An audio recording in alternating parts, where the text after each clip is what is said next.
લાગશે વાર પણ આવશે મજા યાર. અને સમય બળવાન છે યાર, સમય બલવાન હે નહીં પુરુષ બલવાન. આ તો કાબે અર્જુન ને લૂટ્યા એહી ધનુષ એહી બાણ. કાબે અર્જુન ને લૂટ્યા, અર્જુન ને કાબા લૂટીએ કે ખરા? કુરુક્ષેત્રના મેદાનમાં જેને હાથમાં ગાંડિયું લઈ અને 18 સેના સામે યુદ્ધ કર્યું હોય ને કોઈ દી કાબા લૂટે નહીં. પણ એકવાર કાબા લૂટ્યાનું કારણ એ જ હતું કે એનો સમય નતો.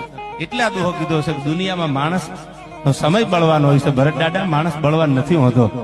મૂછું મરડતા મય પતિ એના ગજા હતા ગંભીર બીસી, પણ સબળ એના શરીર અમે એક દી મહાણે જોયા ને એક ક્ષણ. નક્કી કરી લીધું હાલવું તો ન્યા જ હાલવું છે. ભલે એકવાર કાં તો હું નહીં અને કાં તો ઈ નહીં.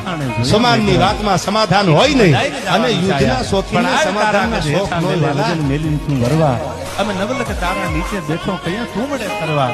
14 ભવનનો નાથ આવે એક ચપટી ધૂળની પ્રીતે, આ વજન કરે હારે મનવા. ભરત દાદા ભજન કરે જીતે. આજે ભારા પર પગ મૂકો પડઘા એના પડે છે, ભજન બોલે છે.